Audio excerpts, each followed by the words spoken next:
प्रभु यीशु मसीह के नाम से इस नए दिन के लिए मैं प्रभु का धन्यवाद देता हूँ। आज का आप लोगों के लिए उत्साहित करने वाला वचन जो भजन संहिता 119वें अध्याय के 89 भजन संहिता 119 के 89 में, हे यहोवा तेरा वचन आकाश में सदा स्थिर रहता है।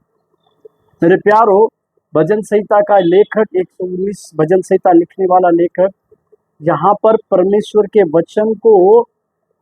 वचन की महत्वता को हमें समझाते हैं कि वो इस प्रकार से लिखता है कि आकाश में परमेश्वर का वचन सदा स्थिर रहता है।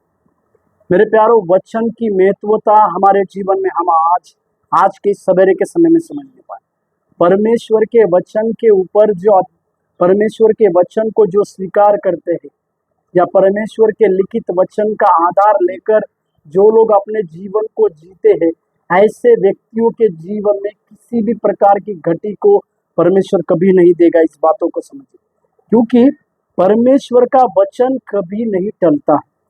परमेश्वर ने जिस प्रकार के वचन को दिया, उस वचन को अगर हम अपने जीवन में स्वीकार कर अंगीकार कर उस वचन के अनुसार अपने जीवन की बातों को हम चलने की कोशिश करेंगे तो परमेश्वर हमारे जीवन में बड़े कार्य करता है। और इस बात को भी हम समझने पाए कि परमेश्वर का दिया गया वचन जो है वो आकाश में सदा स्थिर रहता है।